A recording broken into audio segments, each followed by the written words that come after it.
আজকে এসআইআর এর খসড়া ভোটার লিস্ট পাবলিশ হয়েছে। আজকে হই হই করার কোনো ব্যাপার নয়। আজকে যাদের নাম বাদ পড়েছে জানেন তারা কারা? যারা হচ্ছে অ্যাবসেন্ট, যারা শিফটেড আর যারা ডিলিটেড, এই তিন ক্যাটাগরির নাম বাদ পড়েছে। এরপরে কি হবে আমি আপনাদের বলে দিই, নোটিশ করে ডাকতে পারে। তবে আপনারা নিশ্চিন্তে থাকবেন, কারো নোটিশ করে ডাকলে যাওয়ার আগে আমাদের সাথে যোগাযোগ করবেন। অঞ্চল নেতৃত্ব যারা আছে তাদের সাথে যোগাযোগ করবেন, এরা এখানে আছে এদের সাথে যোগাযোগ করবেন। আপনারা একা নোটিশের জবাব দিতে যাবেন না, এরা যাবে আপনাদের সাথে নোটিশের জবাব দিতে। একথা আপনাদের বলে যাই, যদি এই নোটিশের জবাব দিতে গেলে আইনি মারপ্যাচের প্রয়োজন হয়, আইনি সহায়তার প্রয়োজন হয়, আমি এখানে বেড়াচাপাই দাঁড়িয়ে আপনাদের বলে যাচ্ছি, একজন মানুষ কেন 1000 মানুষের যদি আইনি সহায়তা দরকার লাগে, ইন্ডিয়ান সেকুলার ফ্রন্ট খামচিহ্ন বিনা মূল্যে আপনাদের আইনি সহায়তা দেবে আর্টিকেল 326 কে বাঁচানোর জন্য। ভয় পাওয়ার দরকার নেই। সংবিধান আমাকে আপনাকে অধিকার দিয়েছে, ভারতীয় 18 বছরের ঊর্ধ্বে ভোটদানের স্বাধীনতা আছে।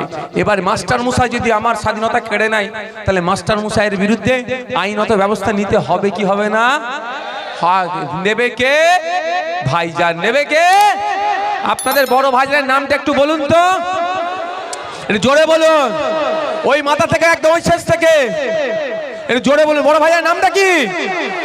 আপনাদের বড় ভাইজান অলরেডি আমাকে বলে দিয়েছে যে আমি যেভাবে ওয়াকফ সম্পত্তি বাঁচানোর জন্য সুপ্রিম কোর্টে মামলা লড়াই করছি, যেভাবে ওবিসি সার্টিফিকেটকে বাঁচানোর জন্য সুপ্রিম কোর্টে লড়াই করছি, সিএ থেকে মুসলমানদের নাকি তাড়িয়ে দেবে সেই আটকানোর জন্য যেভাবে লড়াই করছি সুপ্রিম কোর্টে, আপনাদের বড় ভাইজান আমাকে জানিয়ে দিয়েছে পশ্চিম বাংলার একজন বৈধ ভোটারেরও নাম না বাদ যায়।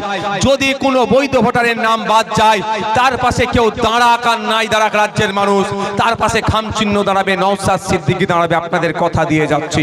আপনাদের বড় ভাইজান আপনারা নিশ্চিন্তে থাকবেন, ভয় পাওয়ার কোনো জায়গা নয়। কাগজ আছে, এ গণনা ফর্ম একটা জমা করেছেন আর একটা কপি আপনার হাতে আছে, আছে তো? সেটা শুধু একটু যত্ন করে রাখুন, বাকি সবার বাড়ি কাগজ আছে। আচ্ছা, 2002 সালের ভোটার লিস্টে নাম আছে, আপনারা কেউ জানতাম? এই বলেন, আমি জানতাম না। তখন দরকার হয়েছে, খুঁজে সবাই পেয়েছি কি পাইনি? সবাই তো খুঁজে বার করেছি। তাহলে ভয় পাওয়ার দরকার নেই, সব কাগজ রেডি আছে, একটু খুঁজে বার করতে হবে। খুঁজে বার করতে যদি আইনি সহায়তা লাগে, উকিলের যদি প্রয়োজন হয়, আপনাদের 5টা পয়সা খরচ করতে হবে না। আমাদের নেতৃত্বরা গাঁটের টাকা দিয়ে আপনাদের পরিষেবা দেবে, নিশ্চিন্তে থাকুন। আর বলে রাখছি, যদি আপনার জন্য সুপ্রিম কোর্টে যেতে হয়, নেতৃত্বদেরকেও তখন আর টাকা দেওয়ার প্রয়োজন নাই। আপনাদের বড় ভাইজান আমাকে নির্দেশ দিয়েছে, একজন ভোটারের নাম যদি বাদ যায়, তার জন্য আইনি লড়াই করে সুপ্রিম কোর্টে যাওয়ার জন্য দিল্লিগামী ফ্লাইট নওশাদ সিদ্দিকী ধরবে আপনাদের জন্য। অলরেডি আপনাদের জানিয়ে রাখি, নমশূদ্র হতে পারে, মতুয়া হতে পারে, হিন্দু হতে পারে, খ্রিস্টান হতে পারে, দলিত হতে পারে, আদিবাসী হতে পারে, মুসলিম হতে পারে, দেখার কোনো দরকার নাই। কারো যদি আর্টিকেল 326 কে ভায়োলেট করে, তার জন্য আইনি লড়াই, কেউ লড়ুক আর নাই লড়ুক, আইএসএফ তার জন্য লড়াই করবে। ভয় আপনারা পাবেন না, ভয় দেখানো হচ্ছে। যারা কাগজ চাইছে তারা বরঞ্চ কাগজ দেখাতে পারবে না। আপনি আমি কার উত্তরসূরি ভাই? বিনয় বাদল দীনেশের নয়, আশফাক উল্লাহর নয়, বেগম হজরত মহলের নয়, ঝাঁসির রানী লক্ষ্মীবাঈর নয়, আপনার মাতঙ্গিনী হাজরা নয়, প্রীতিলতা ওয়াদ্দেদার নয়, ফুরফুরার পীর আবু বকরের আমরা তো আবু বকর সিদ্দিক রহমতুল্লাহ আমরা তো উত্তরসূরি নাকি? আমাদের কাছে কাগজ চাইছো? আমাদের পূর্বপুরুষরা স্বাধীনতা সংগ্রামী ছিল। আমরা কাদের? আমাদের পূর্বপুরুষ কারা? গান্ধীজি, নেতাজি। আমাদের কাছে ওরা কাগজ চাইছে। সেই সময় যারা ব্রিটিশদের দালালি করেছিল, ব্রিটিশদের তারা জুতো চেটা ছিল, তারা নাকি আমাদের কাছে কাগজ চাইছে। তাদেরকে আমি বলে দিতে চাই, 1952 সালের কাগজের ব্যবস্থা করা হোক, আমরা দিবার জন্য প্রস্তুত আছি। 1952 সালে প্রথম ভারত স্বাধীন হওয়ার পরে প্রথম ভোটিং সিস্টেম এসেছিল। আপনার আমার পূর্বপুরুষরা ভোট দিয়েছিল, ওই কাগজ আমরা বার করতে রাজি আছি। চলো চ্যালেঞ্জে চলে আসো। ভয় দেখানো হচ্ছে, আর সাপ হয়ে কামড়াচ্ছে, ওজা হয়ে ঝাড়ছে। এসআইআর করতে দেবো না বলেছিল, খেয়াল আছে? প্রায় 90,000 অফিসার দিয়েছে এসআইআর করার জন্য মমতা ব্যানার্জি। আপনারা জেনে রাখুন এই সিস্টেমটা কেন চেঞ্জ করতে বলছি। বলছে এসআইআর করতে দেব না, এসআইআর করার জন্য প্রায় 300 কোটি টাকা কে দিয়েছে একটু খোঁজ নিয়ে দেখুন। বলেছে এসআইআর করতে দেব না, আগে নিজে ফর্মটা নিয়ে নিয়েছে। বুঝতে পেরেছেন তো? কে বুঝতে পারছেন? ওর পাল্লাই পড়া যাবে না। তবে একটা কথা আপনাদের মাথা থেকে সরে গেলে হবে না, দেশকে বাঁচাতে হবে, রাজ্যকে বাঁচাতে হবে। কে হিন্দু, কে মুসলমান, কে জৈন, কে খ্রিস্টান দেখার দরকার নাই। সাংবিধানিক ওয়েতে দেশকে নিয়ে যেতে হবে। আমরা আওয়াজ তুলছি, যেমন ওয়াকফ সম্পত্তি বাঁচানোর জন্য আমাদেরকে আওয়াজ তুলতে হবে। জঙ্গলের স্বাভাবিক অধিকার আদিবাসীদেরকে ফিরিয়ে দিতে হবে, আমাদের আওয়াজ তুলতে হবে। 6 শিডিউল আদিবাসীদের জন্য সম্পূর্ণরূপে বাস্তবায়ন করতে হবে, আমাদের আওয়াজ যেমন তুলছি। সাচার কমিটির সুপারিশ বাস্তবায়ন করতে হবে, আমাদেরকে আওয়াজ তুলতে হবে। একইভাবে 2014 সালে আদিবাসী সমাজের আর্থসামাজিক মান উন্নয়নের জন্য একটা কিছু সুপারিশ এসেছিল ভার্জিনিয়াস জাকসা কমিটি। তাই ভার্জিনিয়াস জাকসা কমিটির যে সুপারিশগুলো আছে সেইগুলো বাস্তবায়নের আওয়াজ আমাদেরকে তুলতে হবে। না শুধু মুসলমানটা তুলবেন, অন্যটা চুপ করে যাবেন, এরকম ব্যাপার আছে নাকি? এরকম ব্যাপার নেই তো। সকলের জন্য আমাদের আওয়াজ তুলতে হবে। শেষের দিকে এসেছি, বাজে কটায় গো? শেষের দিকে এসেছি। ওয়াকফ আপনাদের এখানে তৃণমূলের নেতারা, সবাই নয়, কিছু কিছু নেতা আইএসএফ সম্পর্কে, আমার বড় ভাইজান সম্পর্কে অনেক বাজে মন্তব্য করছে। আমি তাদেরকে আপনারা বলবেন যে তুই অত বকছিস, ওই যে তৃণমূলের নেতাকে বলবেন ওর দাদুর কবরটা যে এখনো সুরক্ষিত আছে, ওর দাদিমা যে কবরে শুয়ে আছে, ওর নানা যে কবরে শুয়ে আছে, ওর আব্বা যে কবরটাই শুয়ে আছে, ওই কবরটা এখনো কেড়ে নিয়ে মদের যে ফ্যাক্টরি বানিয়ে দেয়নি। এটা অন্য কারো মমতা ব্যানার্জির জন্য নয়, এটা আব্বাস সিদ্দিকীর জন্য এখনো তোদের কবরটা বেঁচে আছে। কারণ আপনারা জানে রাখুন, ওদেরকে বলবেন যে তোরা এই ধরনের আব্বাস ভাইজানের সম্পর্কে বাজে মন্তব্য করছিস, যখন মাদ্রাসা, মসজিদ, ঈদগাহ, কবরস্থান তথা ওয়াকফ সম্পত্তি কেন্দ্র সরকার কেড়ে নেবার জন্য চেষ্টা করেছিল, কখনো কখনো মমতা ব্যানার্জি, কোন অভিষেক ব্যানার্জি, কোন চালচোর নেতা এসে এই কবরস্থানের জায়গাটা বাঁচানোর জন্য এগিয়ে আসেনি। আব্বাস সিদ্দিকী এসেছিল, তার ভাইকে দিয়ে সুপ্রিম কোর্টে মামলা করিয়েছে। আমাদের মতো গুটি কয়েক মানুষের মামলার জন্য এখনো আপনাদের কবরস্থানগুলো সুরক্ষিত আছে। যে তৃণমূলের নেতাটা বড় বড় কথা বলে তো তাকে বলবেন তোমার দাদু যে কবরটা শুয়ে আছে, ওই কবরটা এতক্ষণ জুতোর ফ্যাক্টরি হয়ে যেত, দখল করে নিয়ে এখনো দখল করতে পারেনি। ওটা আব্বাস ভাইজান সুপ্রিম কোর্টে মামলা করেছে তার ছোট ভাইকে দিয়ে। এই জন্য বলতে পারবেন তো নাকি? বক্তব্য শেষের দিকে আসছি। তৃণমূল কংগ্রেস আমাদের সাথে পেরে উঠতে পারছে না যুক্তি তর্কে। আমি তো বলেছি একটা চ্যালেঞ্জ হোক না, মমতা ব্যানার্জি থাকবে আর আমি থাকবো। আমি মমতা ব্যানার্জিকে যদি ভুল না প্রমাণ করাতে পারি, উনি শুধু মুসলমানদের বিরুদ্ধে নয়, দলিত, আদিবাসী, বাংলার মানুষের বিরুদ্ধে যদি ভুল না প্রমাণ করাতে পারি, তৃণমূলের যদি ঝান্ডা ধরতে বলে আমি ধরে নেব। এত বড় আমি চ্যালেঞ্জ দিয়ে বলছি। আর একটা কথা, আর মমতা ব্যানার্জিকে আমি ভুল আমি প্রমাণ করিয়ে দেব, তাহলে কি আইএসএফ এর ঝান্ডা ধরাবো? ওরে বাবা না,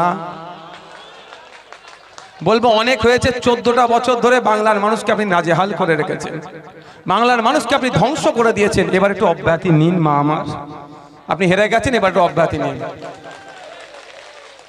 বুঝতে পারছেন? চ্যালেঞ্জ হোক। পারবে না, জীবনে বসাবে না, জানে বসালি এক্সপোজ হয়ে যাবে। নাটক ধরিয়ে দেবো। মুখে বিজেপিকে আটকানোর নাম করে শুভেন্দু অধিকারীকে ছেড়ে রেখেছেন। শুভেন্দু অধিকারী ধরে এখন জেলের মধ্যে রাখা দরকার। কলকাতা পুলিশের সিপি স্যারকে গালাগালি দিল, তা ধরে জেলের মধ্যে রাখার দরকার নাই। ও বাইরে বেরিয়ে ঘুরছে আর সাম্প্রদায়িক কথা বলছে, হিন্দু মুসলমানের মধ্যে অশান্তি লাগিয়ে দিবার মতো কথা বলছে। হ্যাঁ, ওকে ধরে জেলের মধ্যে রাখা দরকার, তোকে কিন্তু রাখছে না। আর তৃণমূল আমাদের বিরুদ্ধে কিচ্ছু বলতে পারবে না। দুটো কথা বলবে। প্রথম কথা হচ্ছে, একটাই কথা বলবে যে ভোট কেটে বিজেপির সুবিধা করে দেবে। তাহলে একটা এগ্রিমেন্ট হোক, আব্বাস সিদ্দিকী সই করবে, মমতা ব্যানার্জি সই করবে। আব্বাস সিদ্দিকী কি লিখবে আপনাদের বড় ভাইজান, যে আইএসএফ যেখানে যেখানে প্রার্থী দেবে ভোট কেটে যদি বিজেপি আসে তৃণমূল যা শাস্তি দেবে মাথা পেতে মেনে নেবে। কিন্তু ওখানে মমতা ব্যানার্জিকে সই করতে হবে এগ্রিমেন্টে, তৃণমূল যেখানে যেখানে প্রার্থী দেবে সেখানে যদি বিজেপি আসে আইএসএফ যা শাস্তি দেবে মাথা পেতে মেনে নিতে হবে। ভাই কি গো, আর যদি আমরা বিজেপির কথা হই হই করি তাহলে এই সিগনেচারে সই করবো আমরা বিজেপিকে আটকানোর জন্য সর্বোচ্চ দিয়ে লড়াই করতে নওশাদ সিদ্দিকী প্রস্তুত আছে। আপনারা আছেন তো নাকি? আপনারা তো চান যে বিজেপি আটকানো, আপনারা চান তো নাকি? হাতটা তুলে রাখুন সবাই। আপনারা চান তো যে বিজেপি আটকাক? সবাই তো চান নাকি? তাহলে আমরা যদি চাই আমরা সিগনেচার করতে অসুবিধা আছে? আমরা সিগনেচার করে দেবো। যদি আমাদের ভোট কেটে বিজেপি আসে যা শাস্তি তৃণমূল দেবে মাথা পেতে মেনে নেবো। কিন্তু ওখানে মমতা ব্যানার্জিকে সই করতে হবে, যেখানে তৃণমূল প্রার্থী দেবে যদি বিজেপি আসে আইএসএফ যা শাস্তি দেবে মেনে নিতে হবে। পারবে? করবে না। দেখি এবার কত দুধকে দুধ পানিকে পানি হয়ে যাবে। ওরা জীবনে সই করবে না, কারণ আমাদের তো কোনো পিছনে তাকাবার জায়গা নাই। আমরা তো বিজেপির বিরুদ্ধে লড়াই করার জন্য প্রস্তুত নিয়ে আছি, কিন্তু মমতা ব্যানার্জি জানে যদি বিজেপিকে আটকানোর জন্য ওইখানে সই করি তাহলে সকালে সই করবো, সন্ধ্যেবেলা ভাইপো তিহার জেলের ভাত খাবে। তাহলে উনি ওনার ভাইপো পরিবার দলের নেতাদেরকে বাঁচানোর জন্য আপনাদের ভাই ভাইপোগুলোকে ধ্বংসের দিকে ঠেলে দিচ্ছে, এটা মেনে নেওয়া যাবে না। এবার আপনাকে স্বার্থপর হতে হবে, এবার আপনার মসজিদের কথা ভাবতে হবে, এবার মন্দিরের কথা ভাবতে হবে, এবার এই আমাদের চাকলা ধামের ঐক্যের কথা ভাবতে হবে, হিন্দু মুসলমানের ঐক্যের কথা ভাবতে হবে। জাহের থানের জমি চুরি হয়ে যাচ্ছে, ফিরিয়ে নিয়ে আসতে হবে। ওয়াকফ সম্পত্তি লুটার চেষ্টা করছে, ফিরিয়ে নিয়ে আসতে হবে। এবার আপনাকে আমাকে স্বার্থপর হতে হবে, আমার বাংলার কথা ভাবতে হবে, আমার পরিবারের কথা ভাবতে হবে, আমার এলাকার কথা ভাবতে হবে, আমার প্রতিবেশীর কথা ভাবতে হবে। আমরা আমার ভাই ভাইবোর কথা এবার ভাববো, কোনো কথা হবে না নওশাদ সিদ্দিকীর সাথে লড়াই করার জন্য বিধানসভায় আগামী দিনে দেগঙ্গা থেকে একজনকে পাঠাতে হবে। হ্যাঁ, যদি 10টা আজকে থাকতো বুঝতে পেরেছেন মমতা ব্যানার্জির সাহস ছিল বলার যে দিল্লিতে গিয়ে লড়াই করুন, ওয়াকফ আপনি বলতে পারতো। তাহলে আগামী দিনে দেগঙ্গা থেকে যাচ্ছে তো নাকি বিধানসভায় খামচিহ্ন যাচ্ছে তো নাকি? এটা শেষ করছি আপনাদের, এটাই মানসিক প্রস্তুতি রাখুন। ভাঙড়ের মানুষ ভোট দিয়েছে বলে জিতে গেছি, আপনারা ভোট দিলেই জিতে যাবে খামচিহ্ন, তা আপনাদেরকে দিতে হবে। আচ্ছা আপনারা বলুন, আপনারা আজকের দিনে বুঝতে পারছেন তো, যদি 10টা বিধায়ক নওশাদ সিদ্দিকীর মতো থাকতো, একটা বিধায়ক যদি 293টার ঘুম হারাম করে দিতে পারে, তাহলে 10টা থাকলে কি হবে? কে আসছে কে যাচ্ছে দেখার প্রয়োজন নাই। দেগঙ্গা থেকে আগামী দিনে আমরা কি করছি? মায়েরা খামচিহ্ন মনে আছে তো? কোনো কথা কারো শোনার দরকার নাই। বিশ্বাস রাখেন তো ভাইজানদের প্রতি, যে ভাইজানরা বিপদে পাশে থেকে চলে যাবে না, সাথে সাথ দিয়ে লড়াই হবে। যখন এনআরসি সিএ করে দেশ থেকে তাড়াবে বলেছিল, এই ভাইজান ছুটে গিয়েছিল সুপ্রিম কোর্টে, মমতা ব্যানার্জি যায়নি। যখন আপনার ছেলের ওবিসি সার্টিফিকেটটা কেড়ে নেওয়া হচ্ছিল, আপনার ছেলে চাকরি পাবে না, আপনার ছেলে উচ্চ শিক্ষায় শিক্ষিত হতে পারবে না, তখন কিন্তু এই ভাইজান ছুটে গিয়ে সুপ্রিম কোর্টে আপনার ছেলের ওবিসি থেকে বাঁচানোর লড়াই এখনো করছে। যখন মাদ্রাসার জমি, মসজিদের জমি, ঈদগাহ জমি, খানকার জমি কেড়ে নেওয়ার চেষ্টা করছে তথা ওয়াকফ জমি কেড়ে নেওয়ার চেষ্টা করছে, কোন মমতা ব্যানার্জি কিন্তু মামলা করতে যায়নি। এই ভাইজান আপনাদের জন্য মামলা করতে গিয়েছিল। সেই ভরসাটা রাখুন, আগামী দিনে সুষ্ঠু সমাজ ব্যবস্থা আনবো, যেই সমাজ ব্যবস্থায় কে দলিত, কে আদিবাসী, কে মতুয়া, কে নমশূদ্র, কে মহিলা, কে পুরুষ, কে হিন্দু, কে মুসলমান, কোনো বিধাভেদ থাকবে না। সংবিধান যার যে অধিকারের কথা বলা আছে তাকে সেই অধিকার বুঝিয়ে দেওয়া হবে। এই সুষ্ঠু সমাজ ব্যবস্থা আনতে চলেছি, যদি আপনারা সাথ দেন তাহলে এটাই সম্ভব হবে। সাথ পাবো তো নাকি? হ্যাঁ, সাথ দেবেন তো নাকি? বা অনেকে অনেক কথা বলবে, কাগে কান নিয়ে চলে যাচ্ছে, কাগের দিকে তাকাবার প্রয়োজন নাই। নিজের কানে হাতটা দিয়ে দেখুন। বাবু বসে পড়ো। কাক কান বিহারে ভোট, বিহারে আপনিও বলছেন আমিও বলছি ভোট চুরি। আপনি কন্টেস্ট করেনি, আমিও কন্টেস্ট করিনি, সেখানে বড় বড় দল কন্টেস্ট করলো। এখন আমি ভেবে পাচ্ছি না মামলা কেন করছে না। আমার একটা সন্দেহ আছে, তাহলে সবাই সবাই তলায় মিলেমিশে চলছে নাকি? তবে একটা কথা বলে দিই, ওটা বিহার, এটা বাংলা, এটা বাংলা, এটা রবি ঠাকুরের বাংলা, কাজী নজরুলের বাংলা। এ বাংলায় 18 বছর বয়সে দেশের জন্য শহীদ হয়ে গেছে, ইতিহাসে আছে। এ বাংলার মেয়ে 22 বছরে প্রীতিলতা ওয়াদ্দেদার, 22 বছরের মেয়ে, মানে সেই 22 বছরের মেয়ে জীবন দিয়েছে দেশের জন্য, এই বাংলার মেয়ে। আর আজকে হাজার হাজার প্রীতিলতা আমার সামনে দাঁড়িয়ে আছে, হাজার হাজার ক্ষুদিরাম আমার সামনে দাঁড়িয়ে আছে, হাজার হাজার বিরসা মুন্ডা আমার সামনে দাঁড়িয়ে আছে। এই বাংলায় ভয় পাওয়ার কি আছে? লড়ে নেব। কি বললাম? গণতান্ত্রিক প্রক্রিয়াতে খেতেও পাহারা দেব, খামারও পাহারা দেব। ঠিক আছে? বলেন ভাই খেতে ফলাতে মানে খামারে ফলাবো? আমি আপনাদেরকে একটা দায়িত্ব দিচ্ছি, আপনারা খেতে ভালো করে ফলান, খামারে এরা বুঝে নেবে। এরা পারবেন তো? আপনারা ক্ষেতটাতে ভালো করে ফলান, ভোট ছুড়িয়ে দেন, শখ মিটিয়ে দেবো, শখ মিটিয়ে দেবো। শোনেন, একটা কথা বলে রাখি, আমি আমি আইন বহির্ভূত কথা বলি না আর বলবো না, কিন্তু এতটুকু বলে যাচ্ছি, সেলফ ডিফেন্স কিন্তু বৈধ। কি বললাম? আইনে সেলফ ডিফেন্স কিন্তু বৈধ। যার বোঝার বুঝে নেবেন, যে না বুঝতে পারেন টিভি চালিয়ে পোগো চ্যানেল দেখবেন, ওই কার্টুনের চ্যানেল দেখবেন। সেলফ ডিফেন্স বৈধ। আপনার ভোট দানের অধিকার যদি কেউ কাটতে চায়, সে সংবিধানকে সে অবজ্ঞা করছে।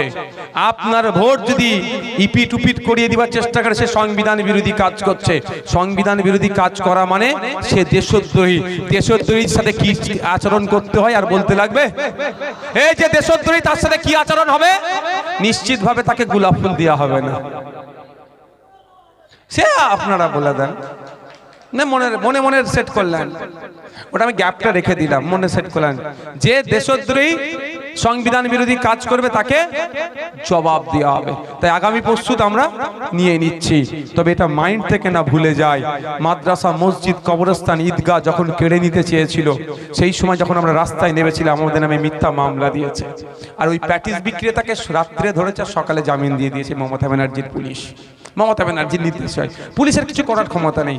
এই যে লোকাল থানা টানা, আমি কোনো দিনে পুলিশকে খুব একটা বেশি চিৎকার বেশি করি না, হয়ে যায় কিছু কয়েক জায়গায়, কিন্তু আমি করি না। এদের কিচ্ছু দোষ নেই, ওপর থেকে নির্দেশ দেবে এইভাবে কেস সাজাও। এমন কেস সাজিয়েছে, এখনো মুসলমান ছেলেরা ওয়াকফ মিথ্যা মামলায় জেল খাটছে, আর প্যাটিস বিক্রেতাকে যারা মারলো সে জামিন পেয়ে গেল। এটা মমতা ব্যানার্জির চক্রান্ত। তাহলে এদের পাল্লায় পড়া যাবে না, এটা মাথায় রাখবেন। মাদ্রাসা, মসজিদ, ঈদগাহ, কবরস্থানে ওয়াকফ সম্পত্তি রক্ষার লড়াইয়ে বলেছিল দিল্লি যাওয়ার কথা। ভোটের নোটিফিকেশন হবে, বাড়ির সামনে বড় বড় করে প্রিন্ট করে লাগিয়ে দিতে হবে যে মাদ্রাসা মসজিদের ওয়াকফ সম্পত্তির সময় আপনি দিল্লি যাওয়ার কথা বলেছেন, ভোটের সময় আপনি গিয়ে দিল্লিতে গিয়ে ভোট চান। প্রত্যেকের বাড়িতে এটা লাগানো হবে তো নাকি? বাড়ির দরজার সামনে লাগাতে হবে। তৃণমূলকে বুঝিয়ে দিতে হবে, আজকে তুমি আমার ভোটটা পেয়েছো বলে ক্ষমতার মসনদে আছো, তোমার উচিত ছিল পশ্চিম বাংলার বিধানসভা থেকে রেজুলেশন পাস করে এই আইনের বিরুদ্ধে। এই রেজুলেশন পাস করেনি। কদিন আগে দেখলাম মালদাতে গিয়ে নির্লজ্জের মতো মিথ্যা অসত্য কথা মমতা ব্যানার্জি বলে গেলেন, তিনি নাকি রেজুলেশন পাস করেছে। আমি দায়িত্ব নিয়ে বলছি, ওয়াকফ আইন সংশোধনীকে চ্যালেঞ্জ করে পশ্চিম বাংলার বিধানসভায় কোনো রেজুলেশন পাস হয়নি, আর পশ্চিম বাংলা সরকারের পক্ষ থেকে ওয়াকফকে চ্যালেঞ্জ করে কোনো মামলাও হয়নি। কিন্তু মমতা ব্যানার্জি দুটো অসত্য কথা তিনি র্যান্ডামলি বলে গেলেন। ওই জন্য বলছি, একবার সামনাসামনি বসিয়ে দেন না, তারপরে বুঝিয়ে দেবেন, মজা বুঝিয়ে দেবো একদম। নওশাদ সিদ্দিকী কি জিনিস আর একবার বুঝে যাবে বাংলার মানুষ। আমি শুধু অপেক্ষায় আছি, আমি ব্যাট নিয়ে দাঁড়িয়ে থাকি, ঠিক বল পেলে স্টেডিয়ামের বাইরে করে দেবো, না বল পাচ্ছি না। সকলে ভালো থাকবেন, সুস্থ থাকবেন। অনুরোধ একটাই, রাজনৈতিক হিংসাতে জড়াবেন না। দিনের শেষে প্রতিবেশী, এটা মাথায় রেখে রাজনীতি করবেন। আস্তে আস্তে আপনারা বিদায় নেন। দিনের শেষে প্রতিবেশী, এটা মাথায় রেখে, ওই